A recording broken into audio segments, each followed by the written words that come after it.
Čo potrebujete na to, aby ste mohli výučbu viesť v domácom prostredí? Potrebujete zázemie, vzdelanie, systém práce, cieľ, pevnú vôľu, regeneráciu a odmenu. Poďme na to prvé. Zázemie. Zázemie vyzerá takto. Izba, zavreté okno, vy, dieťa, tablet, prázdny stôl, žiadne predmety, ktoré reprodukujú hudbu, žiadny hluk z ulice. Toto je príklad zlého zázemia, v ktorom nič nedosiahnete. Súrodenec hrajúci na gitare, mačka, otvorené okno, notebook prehrávajúci video cez reproduktor. Toto je zázemie, ktoré potrebujete na to, aby ste s dieťaťom niečo dosiahli. Vzdelanie. Nie len to, ako sa program vizuálne čítanie používa, ale aj ďalšie fakty okolo diagnózy vášho dieťaťa. Tých faktov väčšinou býva mnoho.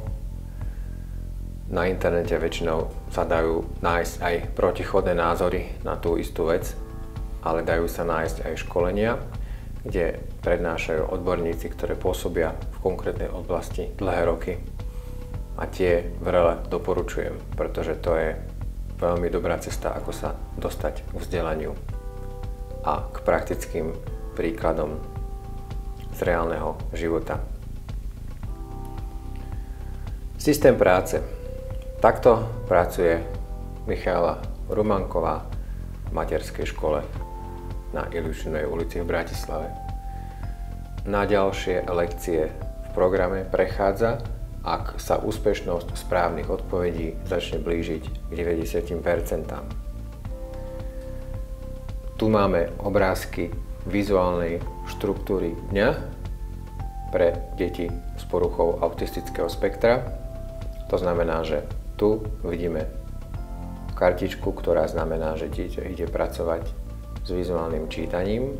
To znamená, že toto je štruktúra času, je to časová štruktúra dňa. A potom tu máme obsahové vymedzenie výučby prostredníctvom žetonovej tabuľky a táto tabuľka hovorí, že dnes bude dieťa robiť 1, 2, 3, 4, 5 lekcií. Po každej lekcii pedagóg zoberie tento malý žetón v podobe smajlíka alebo usmievačika a preniesie ho sem. Oni sú nalepené na suchých zipsoch, takže z jedného suchého zipsu odlepí a na druhú stranu prilepí. Pre dieťa je to signál, že jednu lekciu má za sebou a že ešte 4 ho čakajú. Takže, kedy prechádzame na ďalšie lekcie, je tu. Kedy počas dňa je výučba s programom, je naplánované tu. A koľko lekcií budeme v programe robiť, je zase tu. Toto je systém práce. Ďalej je veľmi dôležité určiť si cieľ. Cieľ v podobe chcem, aby moje dieťa čítalo za mesiac a pol je taký ambiciózny ako cieľ tejto matky, ktorá sa chce vyštverať na tento skalný masív spolu so synom. Toto nedokáže. Takisto cieľ, ktorý je príliš ambiciózny, obvykle vedie k frustrácii nie len žiaka, ale aj učiteľa. Pozrime sa na túto matku, ktorej cieľ bol iba tak si výjsť so synom do prírody, nelámať žiadne rekordy a jednoducho si dať veľmi ľahkú turistiku. Toto je cieľ, ktorý viete splniť skoro vždy, pokiaľ nie je búrka a pokiaľ nemáte zlomenú nohu vy alebo váš syn. Takže určenie cieľa je veľmi dôležité. Radšej si dávajte ciele, ktoré sú menej ambiciózne, aby ste potom neboli zbytočne frustrovaní a sklamaní. Pretože poznám veľa takých rodičov, ktoré mali obrovské ambiciózne ciele a nakoniec sa im nenaplnili a ich život sa v mnohých prípadoch ako keby zrútil. Pevná vôľa. Ak chcete niečo dosiahnuť prakticky v akejkoľvek činnosti, ak chcete byť o trošku lepší ako ten, čo sedí vedľa vás, alebo ten, čo býva vedľa vás, alebo spolužiaci, ktorými ste chodili do triedy, na základke, na strednej či inde. Potrebujete jednoducho pevnú vôľu, ale nie len prvé 2 minúty, ale povedzme hodiny, dni, mesiace. Niekto tú pevnú vôľu jednoducho zdedí v rámci svojho genetického odkazu od svojich predkov a jeho osobnostný typ je taký, že vyslovene tejto pevnej vôli nahráva a pre takého človeka si budovať tú pevnú vôľu a udržiavať nie je až taký problém. Nie každý má však to šťastie a samozrejme sú jedinci, ktorí sú labilní, emočne nestáli a ich rozhodnutia nemajú dlhú platnosť. V každom prípade pre pevnú vôľu, aspoň počas sedení s dieťaťom, počas výučby, čítania, vieme určitým spôsobom udržiavať.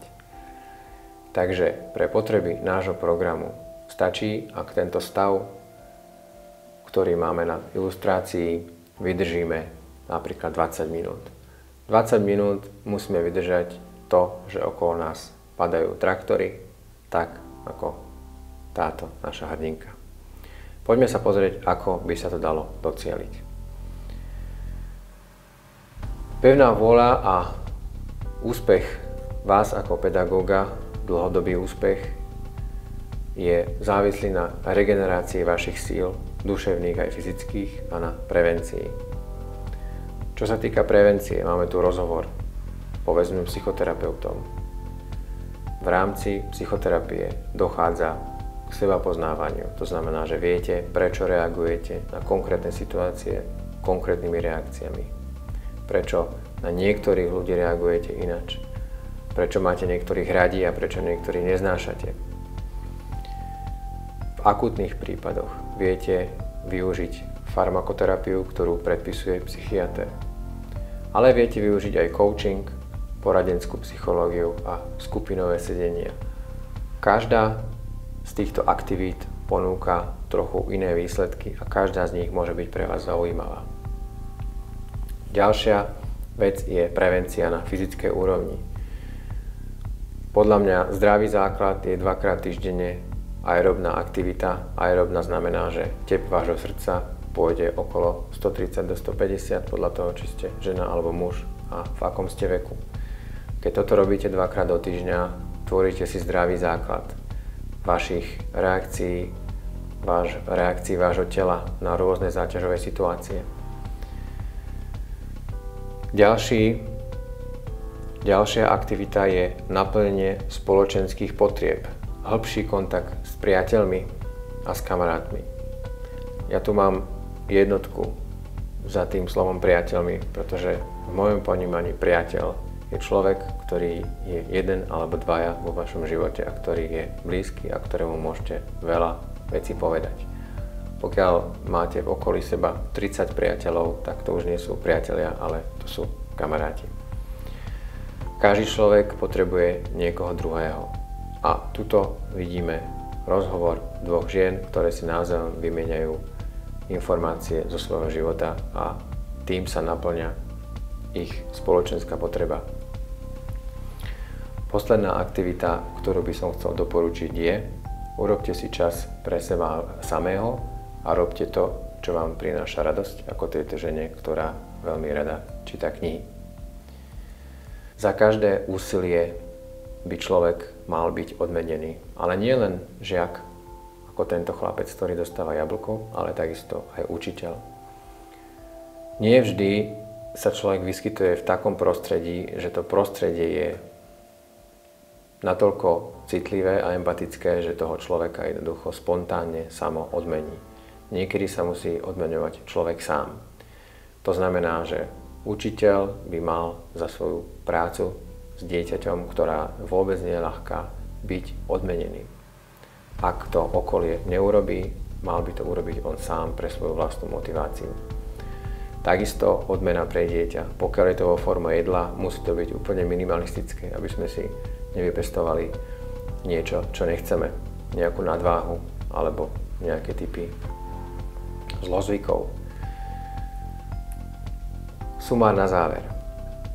Na to, aby ste mohli úspešne viesť výučbu v domácom prostredí, potrebujete zázemie, vzdelanie, systém práce, stanovenie cieľa, pevnú vôľu počas výučby, regeneráciu a prevenciu v ostatných chvíľach a odmenu. Na úplný záver sú situácie, kedy nemôžete učiť. O tom vám poviem v ďalšom videu.